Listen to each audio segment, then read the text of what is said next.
What is the beef? Welcome to another video.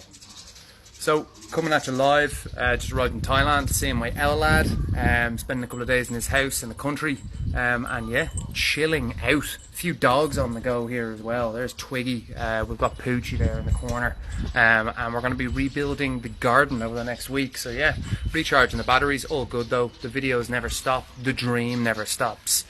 So what I want to talk about here, Chef, is something that I just spoke to the coaching group about. You know, the Chef Elite. Here he is. Michael, how are you, bro? And that concept that I was talking about with them was that you need to ask yourself the question, are you avoiding the thing that's going to fix your problems? You know, are you avoiding the thing that's going to fix your problems? Like, I had a couple of the chefs who were in the group and they were feeling, you know, a little bit depressed or a little bit lost.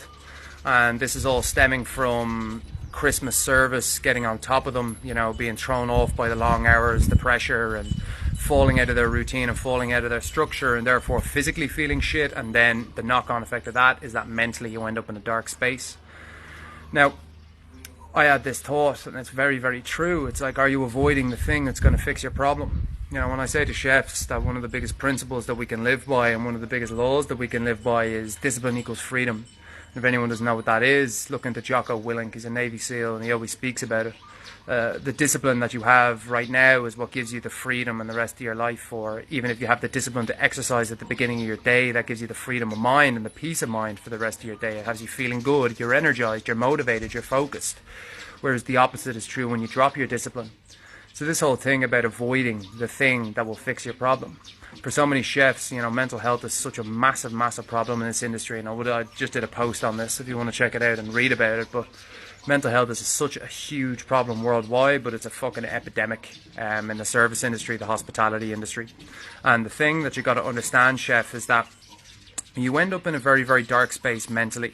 As hard as it might seem, yeah, as difficult as it might seem, because when you're depressed and you're in a dark spot, the last thing you want to do is get your shit together. You know, you want to keep fucking swimming into the void. You want to keep sinking lower and lower and lower. And here's the truth. The thing that you're looking to find is going to be found in the place that you least want to look. And if you keep sinking yourself into the void, you're never going to claw out of it. But if you're willing to turn around and go, actually, maybe if I was to flip this on its head and fucking double down on taking action in a positive way, things maybe would be different, and they would be. And I said to the chefs, it was like, the only reason that you're feeling so bad right now is because you dropped the ball on the things that you know you should have done. You know, and that's a harsh truth, but that is a reality. And I don't say things to hurt people's feelings. I say things to illuminate the truth for you. And sometimes the truth hurts. I know for me that if I didn't make a daily ritual out of exercise, that I would have some serious, serious issues. You know, I'd be very, very pent up. I'd be very angry, be very frustrated, a lot of anxiety towards things. I wouldn't be able to relax. My temper would get out of control. I would end up having bouts of depression. And I know that in myself, and that's the cycle and the rut that I was caught in when I was in the industry.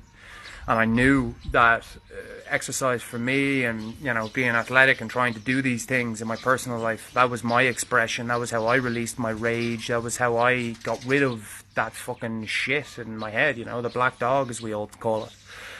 And what I realized was, if I make this a daily thing, all of a sudden my state of mind is positive on a consistent basis. And for a lot of chefs, that's such a true fucking statement. As hard as it might seem to make time, as hard as it might seem to find the energy initially, you know, it's very difficult to take that first step. But once you do, and you get the ball rolling, and then the ball picks up momentum, and you can keep going and keep going and keep going and keep going, what starts to happen then is you end up in a space where it's like, shit, I've just built a habit out of something that makes me feel excellent on a daily basis. And that's as powerful as exercise is. You know, it's probably one of the most powerful antidepressants out there. And people underestimate it. Your physiology is directly correlated to your psychology. So your physical makeup and what your body is doing is directly correlated with where your head is at. So for me, if I get my body in motion, motion is lotion. If I get my body in motion on a daily basis and I sweat out all the bullshit, you know, and I fucking get out of my own head and actually feel my body working for once, then all of a sudden that negativity and that voice that's in your head, that gets very, very quiet. And it allows you to be in the moment and allows you to live life. Again, you do that daily and special things happen. You make a habit out of it, boom, and that's the rest of your life that you've got to look forward to. So for a lot of chefs, you're resisting this thing, and I get it, I understand, because you look at fitness in the wrong way, you look at exercise in the wrong way, that exercise is just a means to an end. It's just a way, it's just a tool to get a better body, or to lose the gut, or to fucking get yourself in shape. And the truth is, that's, yeah, sure, that's a great benefit, but that's not what you should be doing it for. You know what I mean? The reason that I exercise every day is not because I want to be in the best shape. I used to be in great shape doing it 3 days a week, but I was still in a very negative headspace. So I make it a daily ritual for myself. And in doing that, in doing the thing that maybe I don't want to do every morning, sometimes I want to stay in bed, I want to hit snooze, I want to fucking just sit on the couch and have a coffee and watch a podcast to start my day, but I don't. I get up off my fucking hole and I get it done. Why? Because then when I start the rest of my day, now I'm free. And what I mean by free is, you got to define that for yourself. Freedom for me is peace, you know, and for especially men, masculinity is being able to be free. Males are constantly chasing, and this is not that females kind of absolutely equal across the board, but a masculine trait is that men are constantly fighting through adversity into freedom. You know what I mean? Anything that we do, that's all sport is. Like the Super Bowl yesterday, like that's just literally two teams going against each other to see if they can fucking, you know, contest each other physically to make it into freedom, which would be the end zone. And like that's a very, very good analogy for life. It's like we're always seeking to fight through the adversity to get into a free space, and that's what your headspace is. You fight through the adversity of doing exercise initially, but what happens after that is you have peace of mind and you're free. And that's a very, very true statement. And right now you might be avoiding that. Right now you might be going, fuck, I don't want to do that, I don't have time, don't have energy, can't do it, don't know what to do, get confused, feel self-conscious in the gym, all of those concerns. But the truth is, if you can break through those excuses and you can break through those voices that all of us have, then all of a sudden what happens is you have that peace of mind, you have that freedom.